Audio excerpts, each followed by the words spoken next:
ಸದ್ಯ 2 ದಿನ ಮುಂಚೆ ಏನು ಅಧಿವೇಶನ ಮುಕ್ತಾಯಗೊಂಡಿರುವಂಥದ್ದು. ಸದ್ಯ ಈ ವಿಚಾರದ ಬಗ್ಗೆ ಮಾತಾಡಲಿಕ್ಕೆ ನಮ್ಮ ಜೊತೆ ಟಿ ಬಿ ಜಯಚಂದ್ರ ಅವರು ಇದ್ದಾರೆ. ಅವ್ರನ್ನ ಮಾತಾಡ್ಸೋಣ. ಸರ್, ಈ ಒಂದು 2 ದಿನನೇ ಮುಂಚೆ ಈ ರೀತಿಯಾಗಿ ನಾಗೇಂದ್ರ ಒಂದು ರಾಜೀನಾಮೆಯನ್ನು ಕೇಳಿಕೊಂಡು ಇದೊಂದು ಗಲಾಟೆಗಳಾಗಿ 2 ದಿನ ಮುಂಚೆ ಅಧಿವೇಶನವನ್ನು ಮುಗಿಸಿದ್ದಾರೆ ಸರ್. ಆದರೆ ಇದರಿಂದ ಜನರ ಬಗ್ಗೆ ಚರ್ಚೆ ಮಾಡಲಿಕ್ಕೆ ಎಲ್ಲ ಒಂದು ಕಡೆ ಅವಕಾಶ ಯಾರಿಗೂ ಸಿಕ್ಕಿಲ್ಲ ಸರ್. ನೋಡಿ, ಪ್ರಜಾಪ್ರಭುತ್ವದ ವ್ಯವಸ್ಥೆಯಲ್ಲಿ ಸಂಸದೀಯ ನಡವಳಿಕೆಯಲ್ಲಿ ವಿರೋಧ ಪಕ್ಷಕ್ಕೆ ತಂದೆ ಆಗಿರ್ತಕ್ಕಂಥ ಗೌರವ, ಮಾನ್ಯತೆ ಮತ್ತು ಕಾರ್ಯಕ್ರಮಗಳಿರ್ತದೆ. ಬಹುಶಃ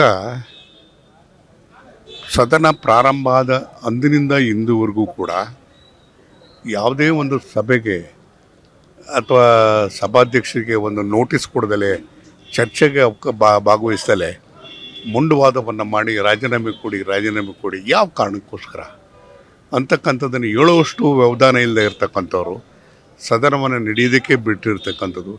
ಬಹುಶಃ ಇವತ್ತು ನಾವು ಒಂದು ಸದನ ನಡಿಬೇಕಾದಾಗ ಎಷ್ಟು ಖರ್ಚಾಗ್ತದೆ ಅಂತಕ್ಕಂಥದ್ದನ್ನು ಅಂದಾಜು ಮಾಡೋದಕ್ಕೆ ಸಾಧ್ಯ ಇಲ್ಲ. ಅದು ಎಲ್ಲದಕ್ಕೂ ಕೂಡ ಇವತ್ತು ಅದಕ್ಕೆ ವ್ಯರ್ಥ ಆಗೋದಕ್ಕೆ ಕಾರಣ ಆಗಿರ್ತಕ್ಕಂಥದ್ದು ಅಂತಂದರೆ ವಿರೋಧ ಪಕ್ಷದವರು ರಾಜಕೀಯ ಅವ್ರ ಹಿತಾಸಕ್ತಿಗೋಸ್ಕರನೇ ಸದನವನ್ನು ಯಾವುದೇ ಚರ್ಚೆ ಆಗದಲ್ಲೇ ಅದನ್ನು ಹಾಳ್ಗೆಡುವಂಥ ಕೆಲಸವನ್ನು ಮಾಡಿದ್ದಾರೆ. ಜನ ಅವ್ರನ್ನ ಯಾವುದೇ ರೀತಿಯೂ ಕೂಡ ಕ್ಷಮಿಸಬಾರ್ದು. ಜನ ಅದನ್ನು ನೋಡಿದ್ದಾರೆ. ಅದರ ಇದು ಪ್ರಜಾಪ್ರಭುತ್ವ ವ್ಯವಸ್ಥೆಯಲ್ಲಿ ಈ ರೀತಿಯಾದಂಥ ದಿನಗಳನ್ನು ನಾನು ಯಾವತ್ತೂ ಕೂಡ ನೋಡಿರಲಿಲ್ಲ. ಎಲ್ಲ 1 ದಿವಸ 2 ದಿವಸ ಪ್ರಕರಣಗಳನ್ನು ನೋಡಿದ್ದೇನೆ. 50 ವರ್ಷದ ರಾಜಕಾರಣದ ಇತಿಹಾಸದಲ್ಲಿ ಈ ರೀತಿಯಾಗಿರ್ತಕ್ಕಂಥ ಗೊಂದಲ ಮಾಡಿ ಇವತ್ತು ಸದನವನ್ನು ಚರ್ಚೆ ಇಲ್ಲದೆ ಮುಂದೆ ನೋಡ್ತಕ್ಕಂಥ ಕೆಲಸವನ್ನು ಮಾಡಿರ್ತಕ್ಕಂಥ ಇದೇ ಮೊದಲು.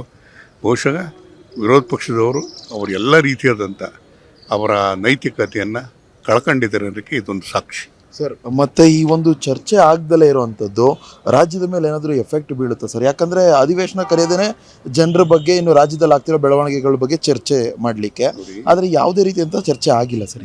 ಯಾವುದೇ ಥರವಾದ ಚರ್ಚೆ ಆಗಿಲ್ಲ.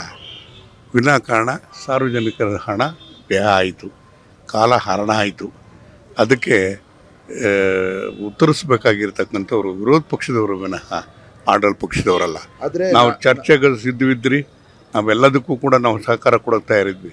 ಯಾವುದೇ ಕಾರ್ಯಕಲಾಪಗಳು ನಡೀದೇ ಇರತಕ್ಕಂಥ ರೀತಿಯಲ್ಲಿ ಗೊಂದಲವನ್ನು ಮಾಡಿ ಸದನವನ್ನು ನಡೆಯೋದಕ್ಕೆ ಹಾಳುಗೆಡುವಂಥ ಕೆಲಸವನ್ನು ಮಾಡಿದ್ದು ವಿರೋಧ ಪಕ್ಷ. ಆದರೆ ಇದೇ ವಿಪಕ್ಷಗಳು ನಾಳೆ ಏನಂತ ಹೇಳ್ತೇವೆ ಅಂದರೆ, ಇನ್ನು ಕಾಂಗ್ರೆಸ್ ಪಕ್ಷದಿಂದ ಅವರು ರಾಜೀನಾಮೆ ಕೊಡಿಸ್ಲಿಲ್ಲ ಅನ್ನೋದು ಕಾರಣಕ್ಕೆ ಈ ಒಂದು ಕಲಾಪ ನಡೀಲಿಲ್ಲ, 2 ದಿನ ಮುಂಚೆನೇ ಮುಕ್ತಾಯವಾಯಿತು ಅಂತ. ರಾಜೀನಾಮೆ ಅಂತಂದರೆ, ಒಬ್ಬ ಮಂತ್ರಿಯ ರಾಜೀನಾಮೆ ಅಂತಂದರೆ, ಒಬ್ಬರ ಮಂತ್ರಿ